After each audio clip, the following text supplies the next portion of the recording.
The history of art is filled with art of many kinds. It is a history of humankind, a history of many cultures from around the globe. It shows different cultures, preoccupations, and mindsets. It shows what is the best and worst of culture.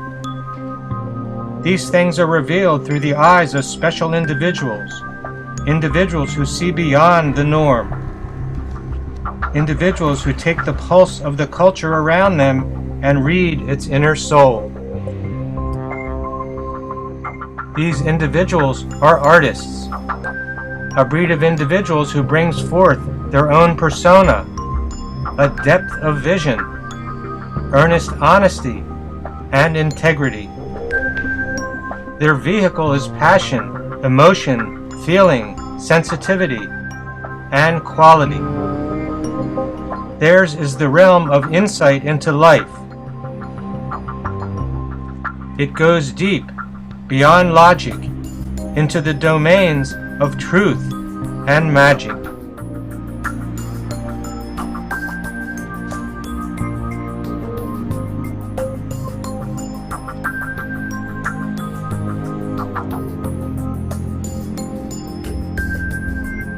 And throughout history, painting, the idea of something hanging on a wall that says something to us, that elevates us and makes us more aware, has become known as a classic format. And within this classic format has grown up 4 essential approaches that define the territory of painting. These definitions catalog the 4 basic approaches of painting. And these 4 approaches pretty much define painting until Marcel Duchamp in the 20th century. He blurred the distinction between painting and sculpture with his transparent painting. From there, the cat was out of the bag, and artists began to explore beyond the 4 approaches and widen the sphere of art. In the second half of the 20th century, artists went even further, making the 4 basic approaches inadequate to describe the full range of art. They began to explore installation art, new mediums,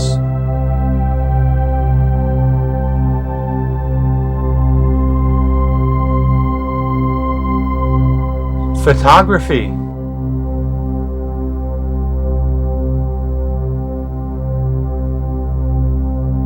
and performance art.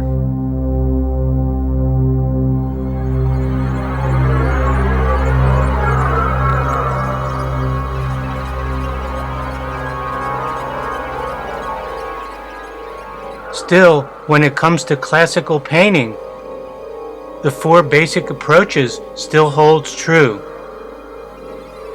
And those 4 approaches are realism, expressionism, abstraction, and non-representational. And if we think of these 4 approaches as being on a continuum, realism is at the level of painting things pretty much the way they are, painting objects in an atmosphere. Next in the continuum would be expressionism. Expressionism basically is a distortion of representational form, done for expressive purposes. The colors can be changed, the shapes or forms can be changed, textures can be altered. Anything that changes the realistic look of the image moves the painting into expressionism.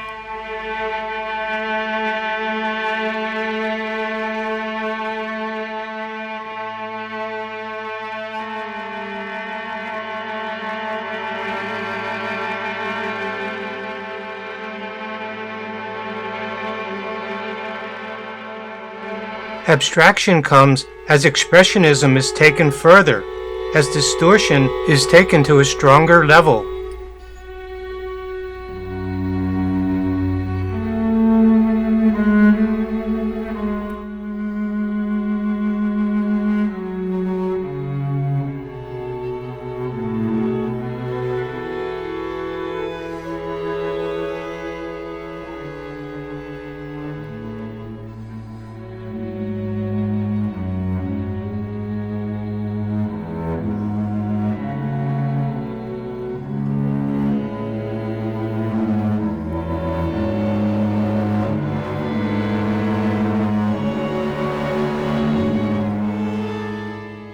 Non-representational painting is purely invention. It doesn't come from anything in the outside world. It's just invented shapes, colors, textures, and the like.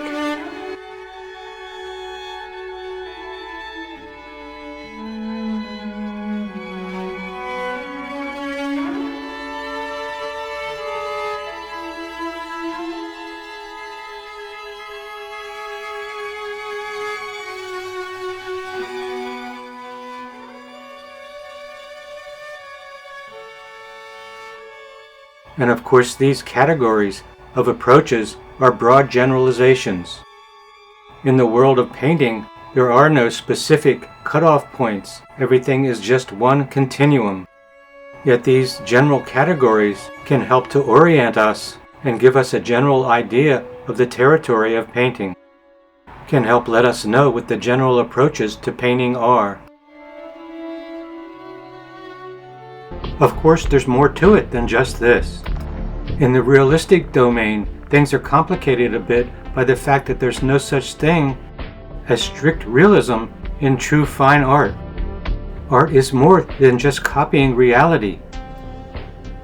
It's making a higher order of reality, something more ordered, perhaps more meaningful, more beautiful in a sense than reality. No real high-level fine artist ever copies what he sees exactly from the outside world. Copying is not art. It's just craft. Art is much more than just that. There's always some change, even if it's just minimal. Changes are made for the sake of more beauty, more order, more meaning, or just self-expression.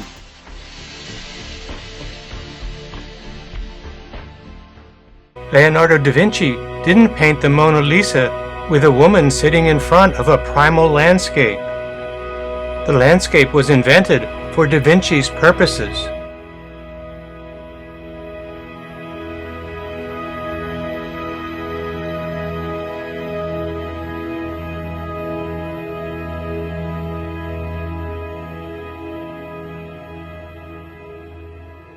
El Greco distorted his forms intentionally.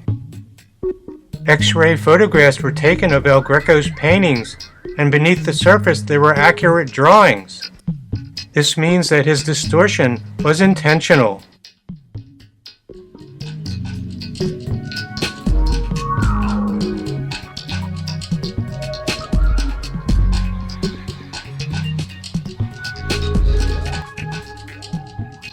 And of course, the four approaches are very general. When we look at the field of art, we find that there are many approaches that fit between or extend these broad categories. In the post-Renaissance era, the 1600s, 1700s, and early 1800s, artists like Rembrandt, Delacroix, Turner, and Daumier began to move away from the stop-action approach to reality by loosening up their brushstrokes and changing their approach to form. This was a small first step in a movement towards expressionism. In fact, some people call these artists expressionists. In the second half of the 1800s, the Impressionists began to change their color approach and use looser brushstrokes. This placed them between realism and what could be called expressionism proper, or standard expressionism. They were in the gap between realism and expressionism. After Impressionism, the post-impressionist Vincent van Gogh took art a step closer to pure expressionism when he flattened out the picture plane and for the most part did away with atmospheric light source.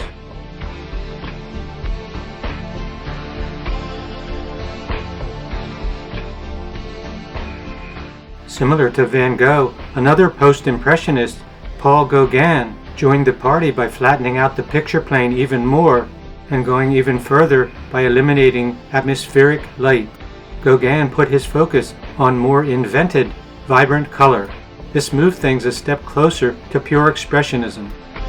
In fact, many people call Gauguin an expressionist.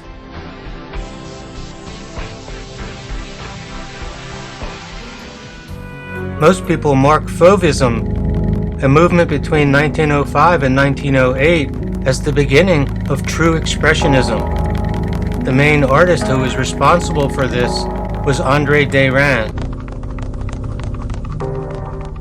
He was joined by a number of other artists, including Gabriel Munter and Raoul Dufy.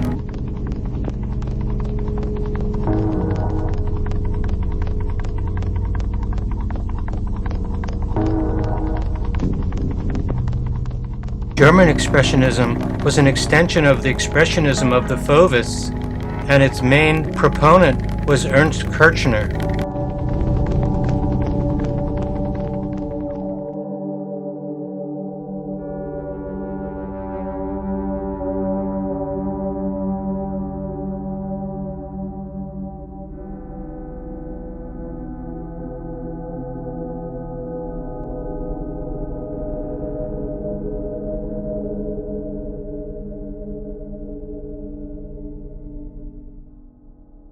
Most people believe the seeds of abstraction were laid by Off Clint and Pablo Picasso.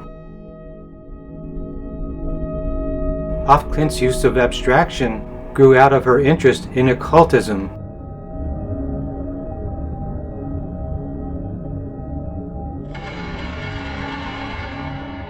Certainly Picasso's Cubist paintings were some of the first truly abstract works.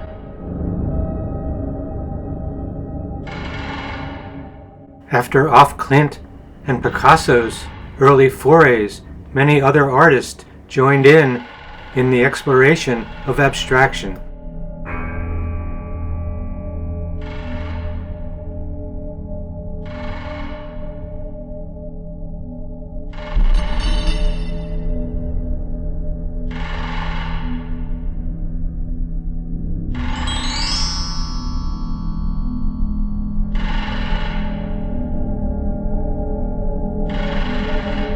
Most people credit Hilma af Klint and Wassily Kandinsky as being the founders of non-representational painting.